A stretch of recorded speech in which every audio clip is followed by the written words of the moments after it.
Il faut qu'on ait cette capacité de retrait en fait et de neutralité. C'est un peu comme un historien qui doit prendre de la distance avec le sujet qu'il étudie.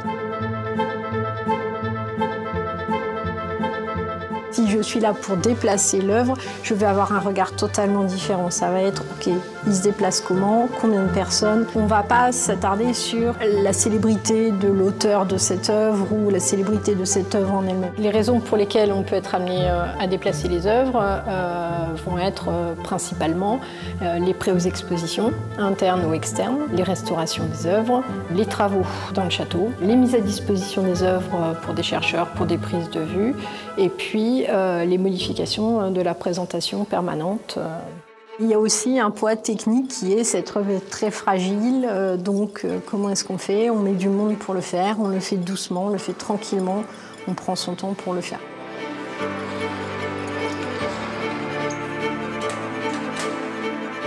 Il y a deux mots qui sont propres à notre métier.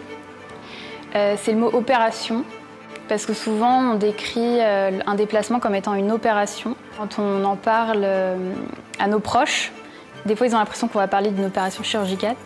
Alors c'est presque ça, mais on n'est pas du tout dans le même domaine. Je dirais aussi le mot que j'utilise souvent, c'est le mot manutention.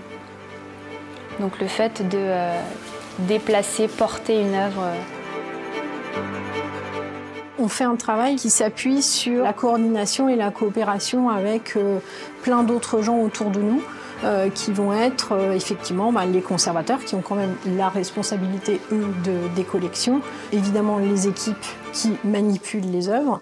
On a en tête ces photos de la statue de la Tonne déposée juste avant la Seconde Guerre mondiale, avec effectivement tout un pont extrêmement pratiqué en bois qui permet de descendre la statue doucement vers le camion. Il est évident que la dernière fois que la statue de la Tonne a été déplacée, c'est sûr que si on n'avait pas eu les chariots élévateurs, si on n'avait pas eu les camions bras de grue, ça aurait été beaucoup plus long, avec peut-être beaucoup plus de prise de risque aussi, tant pour l'œuvre mais aussi pour les hommes.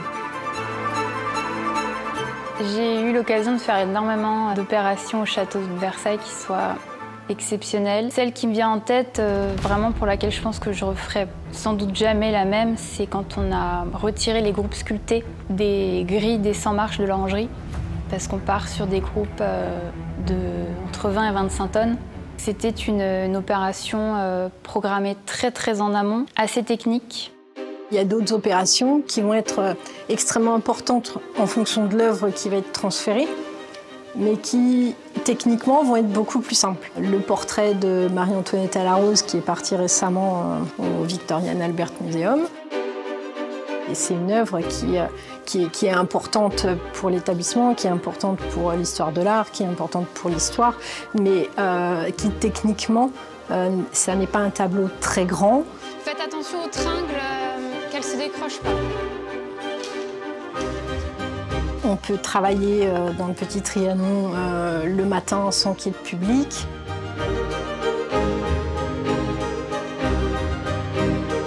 Attention aux attelles. Doucement. Donc on met bien les mousses sur les extrémités.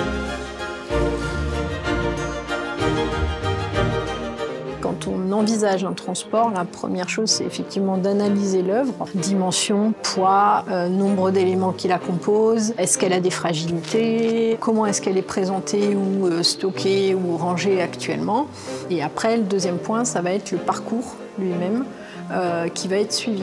Donc, c'est-à-dire qu'en fait, un transport, que ce soit en interne ou que ce soit vers l'extérieur, il faut qu'il y ait une réflexion de toute façon. Est-ce qu'on va devoir changer d'étage? Est-ce qu'on a des ascenseurs? Est-ce qu'on doit passer par les escaliers? Est-ce que ça passe les portes? Est-ce qu'il faut passer par la fenêtre? Sur un transport plus vers l'extérieur, ça va être, est-ce que ça va partir en camion? Est-ce que ça va prendre l'avion? En fait, le transporteur, généralement, une fois qu'il est retenu, si je prends le cas d'un prêt, le musée emprunteur va nous envoyer en fait une équipe de transport qui va envoyer quelqu'un pour faire ce qu'on appelle un aller-voir technique. Là, par exemple, sur le serment du jeu de paume, de toute façon, on savait que ça ne passe pas les portes, donc ça veut dire automatiquement mettre le tableau sur rouleau pour pouvoir le transférer, pour passer les portes, pour passer dans le camion, pour pouvoir arriver au Louvre.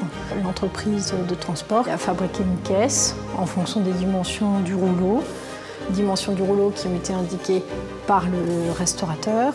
Et donc, il y a un accompagnement derrière, chez nous, à la fois de la régie, des conservateurs qui sont en charge de la peinture.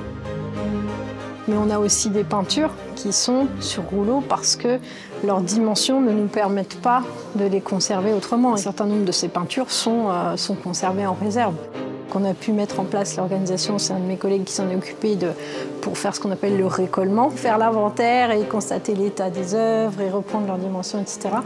Et là, on a déroulé les tableaux les uns après les autres et ça a été quelque chose de génial.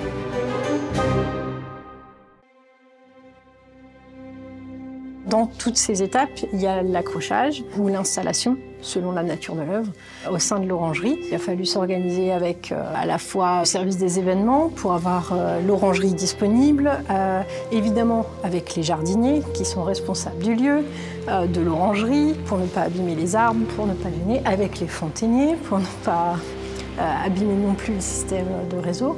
Et après, ben voilà, quand on l'a réalisé, c'était pour faire, on va dire, 500 mètres à vol d'oiseau, de la petite écurie à l'orangerie.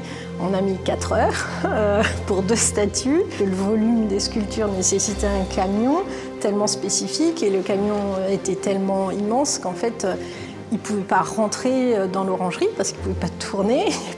Donc en fait, il fallait traverser la départementale. Donc ça a été toute une organisation sur des opérations aussi, entre guillemets, énormes. C'est des choses qu'on va préparer vraiment très longtemps à l'avance. Pour lesquelles effectivement il peut y avoir une petite angoisse parce qu'il faut que tout se coordonne bien. Moi, ce que j'adore dans mon métier, c'est le fait qu'il y ait la partie bureau administratif, donc toute la préparation de l'opération, et on va avoir la partie terrain où on va entrer en action de l'opération, on va la faire. C'est un métier qui est assez récent, la régie des œuvres, ça date du dernier quart du XXe siècle, en tout cas en France. J'ai découvert ce métier lors d'un stage en fait, dans un musée et je me suis dit c'est ça que je veux faire. Et pour moi, les qualités de mon métier sont l'organisation, la rigueur, le travail en équipe et aussi une bonne part de management.